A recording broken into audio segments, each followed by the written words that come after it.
Hello students, welcome to Unacademy olympiad corner channel. तो आज हम बात करने वाले हैं एक छोटे से बढ़िया से टॉपिक की जो हमें काफी काम आता है।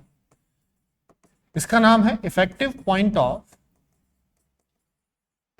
एप्लीकेशन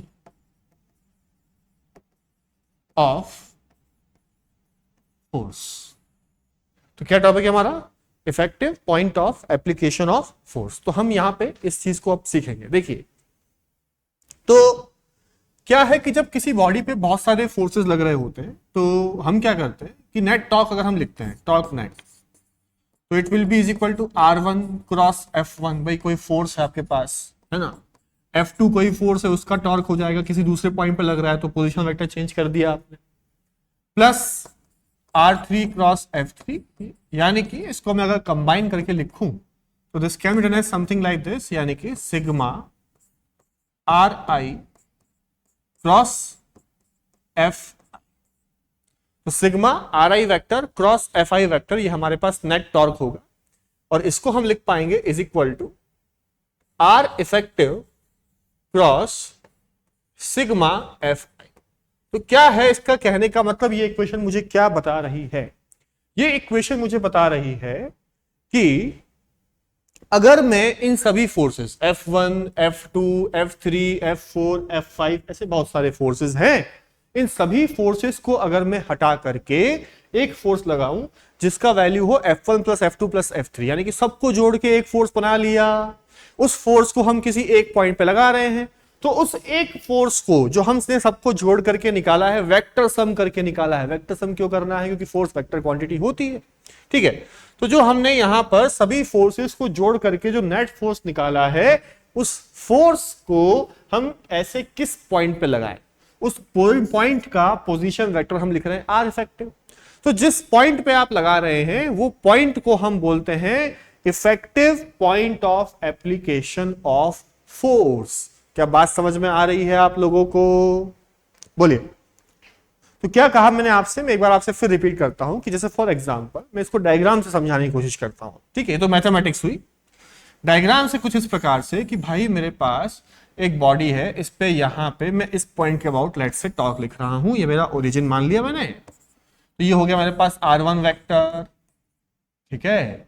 फिर हो गया मेरे सॉरी, ये हो गया मेरे पास F1 वेक्टर, इधर लग रहा है लेट से इस पे F2 वेक्टर, इधर लग रहा है इस पे लेट से F3 वेक्टर, इस पे लग रहा है यहां पे मान लीजिए F4 वेक्टर। तो अगर मुझे टॉर्क लिखना होगा तो मैं क्या करूंगा? मैं इन सभी वेक्टर्स के लिए पोजीशन वेक्टर बनाऊंगा। ये हो गया R1 वेक्टर की ओरिजिन से R1 वेक्टर पे F1 फोर्स लग रहा है, R2 वेक्टर पे जाएंगे तो F2 लग रहा है, R3 पे जाएंगे तो F3 लग रहा है, R4 पे जाएंगे तो F4 लग रहा है।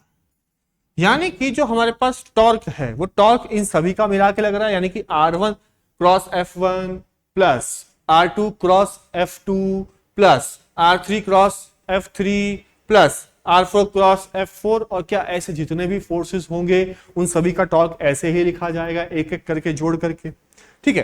तो हम क्या कह रहे हैं, what we are trying to say in our mathematical equation is कि अगर मैं इन सभी फोर्सेस को F1 को, F2 को, F3 को और F4 को अगर मैं हटाऊं, मतलब और भी होंगे और नो डाउट, बनाए हमने 4 ही हैं, तो अगर इन सबको हटा करके, तो इन सबको हटा करके सेम बॉडी पर अगर मैं F नेट लगाऊं तो वो F नेट कहां पर लगाया जाए इस बॉडी पे? उस पॉइंट का जो पोजीशन वेक्टर है R इफेक्टिव,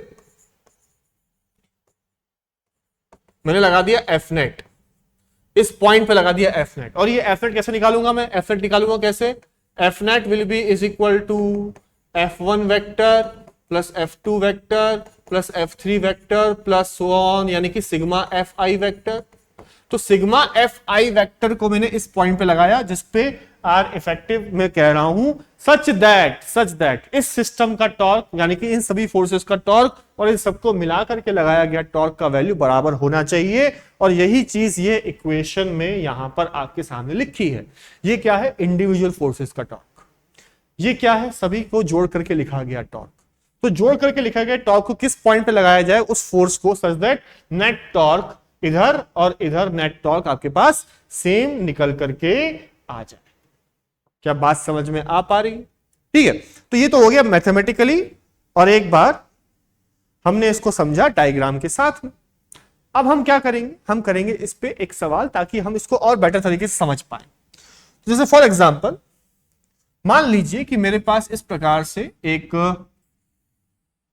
रॉड है, इस रॉड को मैंने लेट से एक पॉइंट के अबाउट हिंज कर दिया, यहां लगा दिया फोर्स मैंने 10 न्यूटन और यहां लगा दिया मैंने फोर्स आपको 20 न्यूटन। ठीक बात है। लेट सपोज कि रॉड की लेंथ जो है वो है 5 मीटर। ये हो गया लेट से यहां से डिस्टेंस आपके पास 1 मीटर, भाई लोकेशन तो देनी पड़ेगी ना सबकी, और ये हो गया आपके पास 4 मीटर। तो अब आपसे पूछा गया find out the effective point of application of force, यानी कि नेट फोर्स हम किस पॉइंट पे लगाएं सच दैट इस सिस्टम पे लगने वाला टॉर्क और उस नेट फोर्स को लगा करके जो टॉर्क आएगा वो सेम आ जाए। तो हम क्या करेंगे, हम यहां पे जोड़ेंगे 10 और 20 को। तो सबसे पहले हम निकालेंगे F net vector. F net vector क्या आएगा, क्या 20 और 10 की डायरेक्शन एक ही है ऊपर की तरफ है, तो क्या जाएगा 30 न्यूटन। अब इस 30 न्यूटन को कहां लगाया जाए such that net torque same आए।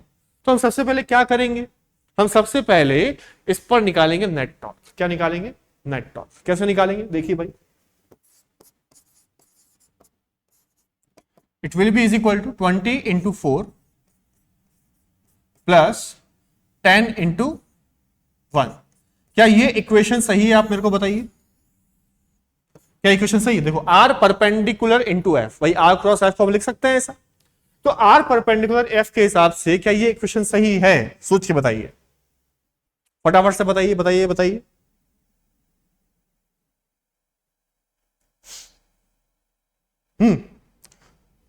तो कई लोग कह रहे हैं, कई लोग कह रहे नहीं है, बट मेरे हिसाब से ये क्वेश्चन गलत है। क्यों गलत है? क्योंकि टॉर्क जो है वो एक वेक्टर क्वांटिटी है, वेक्टर के लिए आपको टॉर्क की डायरेक्शन देखनी पड़ेगी। तो हम क्या करेंगे, पहले डायरेक्शन देखते हैं इस वाले फोर्स के लिए। आर वेक्टर यहां पर अगर आप देखेंगे तो ये बनेगा आर वेक्टर। अगर आप आर क्रॉस एफ करते हो, एफ ऊपर की तरफ है, तो आर क्रॉस एफ क्या बाहर की तरफ आएगा। तो 20 न्यूटन फोर्स का जो टॉर्क है वो आ रहा है बाहर की तरफ। और 10 न्यूटन की अगर बात करता हूं तो इस पे अगर मैं आर वेक्टर बनाऊं ऐसे, तो आर वेक्टर इधर है, एफ ऊपर है, तो आर से एफ पे कर्ल करने के लिए मुझे ऐसा करना पड़ेगा फिंगर्स को, R vector cross F vector. क्या अंदर की तरफ टॉर्क जा रहा है, और टॉर्क अगर अंदर की तरफ जा रहा है तो क्या दोनों टॉर्क अपोजिट है? तो अपोजिट होने की वजह से मैं क्या करूंगा, मैं यहां पे लगाऊंगा माइनस साइन। क्या लगाऊंगा, माइनस साइन, क्योंकि दोनों टॉर्क की डायरेक्शन सेम नहीं है। अब जो ये इक्वेशन गलत थी, ये इक्वेशन हो गई सही। तो नेट टॉर्क क्या आएगा निकल करके हमारे पास 20 इंटू 4 80 माइनस 10 इंटू 1 10, यानी कि 70 न्यूटन मीटर। ये हमारा नेट टॉर्क है।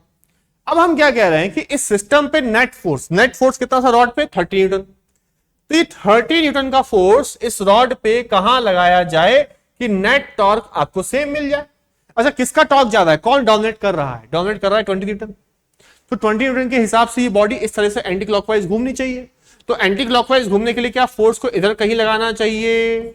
मान लेते हैं मैंने फोर्स को लगाया है यहां से डिस्टेंस x पर, यस और नो, कहां पे लगाया है, डिस्टेंस x पर। तो अगर मैं x डिस्टेंस पे लगाता हूं तो 30 न्यूटन का टॉर्क कितना आएगा, टॉर्क ऑफ 30 न्यूटन, यानी नेट फोर्स या फिर टॉर्क ऑफ नेट फोर्स कितना निकल के आया हमारे पास, it will be is equal to 30 multiplied by x।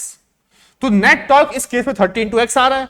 हम क्या कह रहे हैं कि यहां पे नेट फोर्स का टॉर्क और इंडिविजुअल फोर्सेस का टॉर्क क्या होना चाहिए, बराबर होना चाहिए। तो हम क्या लिखेंगे, 70 is equal to 30x, x कितना आ जाएगा 7/3 मीटर। यानी कि इस इक्वेशन के हिसाब से या ये क्वेश्चन हमें क्या समझा रहा है कि अगर मैं 10 और 20 न्यूटन दोनों फोर्सेस को हटा करके 30 न्यूटन का एक फोर्स लगाता हूं तो उस फोर्स को इस हिंज से 7/3 मीटर पे लगाना पड़ेगा सच दैट टॉर्क की वैल्यू फिर से वही आ पाए जो आपके पास पिछले केस में निकल करके आ रही थी। इसे बोलते हैं effective point of application of force. ठीक है, तो क्या आपको बात समझ में आई है? समझ में आई है तो बेटा कमेंट सेक्शन में जरूर बताइएगा, और आप एक आंसर जरूर और दीजिएगा मेरे को कमेंट सेक्शन में कि ग्रेविटी का इफेक्टिव पॉइंट ऑफ एप्लीकेशन को हम लोग क्या बोलते हैं, यानी कि ग्रेविटेशनल फोर्स जब बॉडी पे लगता है तो एनलार्ज्ड बॉडी या एक्सटेंडेड बॉडी की अगर हम बात करें तो उस एक्सटेंडेड बॉडी पे क्या बहुत सारे मासेस होते हैं, तो उन बहुत सारे मासेस पे लगने वाले बहुत सारे फोर्सेस को अगर एक जगह लगाया जाए तो उस पॉइंट को हम लोग क्या बोलते हैं, ये आपको कमेंट सेक्शन में बताना है।